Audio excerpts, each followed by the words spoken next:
A very good day to you. My name is Osatbolo, or you can call me MC Gregory.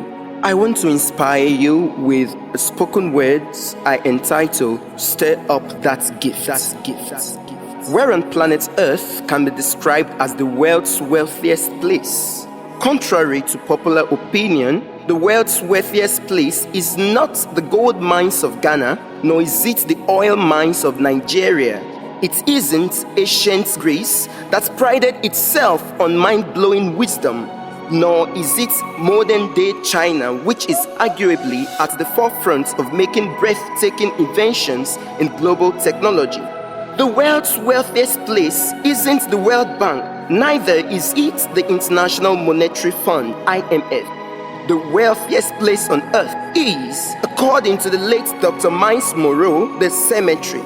I repeat, the cemetery. This is because right there, buried in the cemetery, are millions of best-selling books that were never written, great poems that were never composed, best-selling albums that were never released, mind-blowing scientific inventions that were never made, and hundreds of thousands of billionaires that were never known.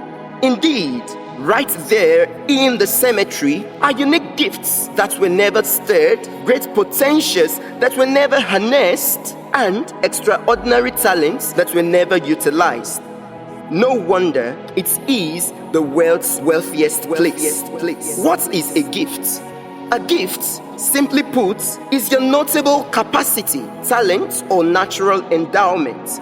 The term gift describes that very stuff that is inbuilt and wired in you, which always seeks expression through you and which you'd find great pleasure utilizing.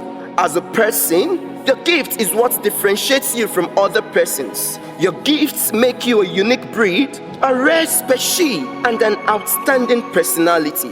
You are your gift, and your gift is you. No person on earth is an empty vessel. We are all loaded with diverse gifts which seek expression every day. Every human is a minefield laden with diverse treasures, a miracle waiting to happen.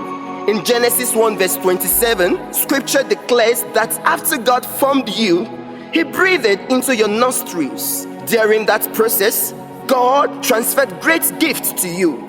You literally became a bundle of talents consequent upon that mysterious encounter. This is the reason why Thomas Edison, America's greatest inventor, once remarked that if we did all the things we were capable of, we would literally outstand ourselves. Isn't that interesting? Nevertheless, many persons are oblivious of their gifts. Many suffer untold hardship, while others wallow in abject poverty. This ought not to be so, for in 1 Timothy 1 verse 6, you are admonished to stir up your gifts. Hear this. It is the discovery of your gifts that will necessitate the delivery of your heart's desires. Why should you stir up your gifts? Because a man's gift makes a way for him and brings him before great men. Proverbs 18 verse 16. The world in which we live is a very competitive one. Thus, for you to pull through the intimidating crowd and have your name etched on the sands of your generation's time, you need your gifts. Hear this. Life does not primarily respond to wealth, connections, or titles. It responds to gifts. No person is really poor. The poor are those who have failed to utilize their gifts. Your gift is like money in the mouth of the fish, as recorded in Matthew 17 verse 27. Therefore, tap into it to pay your life's debts. Fear of failure is the singular reason why many persons fail to exercise their gifts. Do you know that what you fear is not actually there? Fear simply means false evidence appearing real.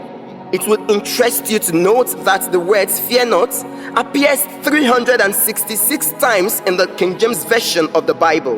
What does that imply?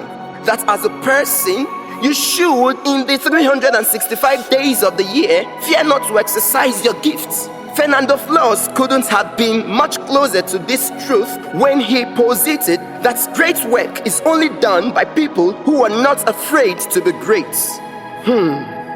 And come to think of it, is there any successful person today who has never had a taste of failure? I doubt it. Unstoppable persons do not see failure as stumbling blocks, but as stepping stones to their mountains of fame.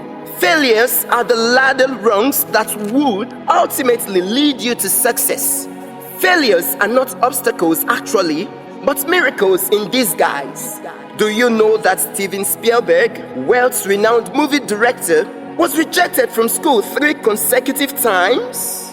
Oprah Winfrey was occasionally described by television executives as someone unfit for TV.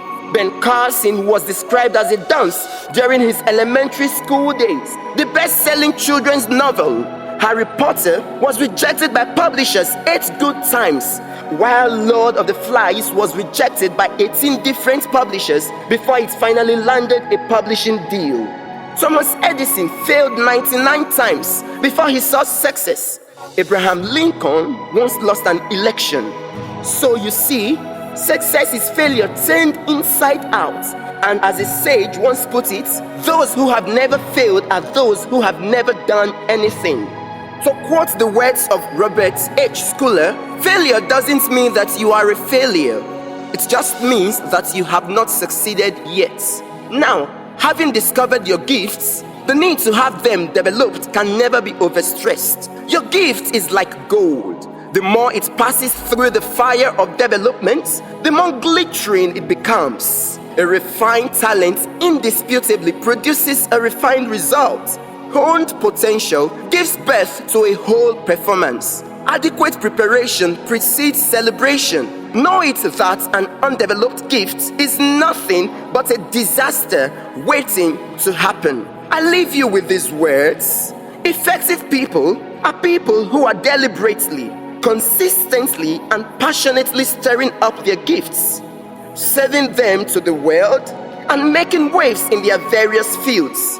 They are people who are committed to maximizing their potentials and going to the grave empty. Show me a person making waves today, and I would show you someone who has discovered and is touching lives with the great gifts deposited in him or her. Stir up that gift of yours, and your life and destiny would be stirred for greatness.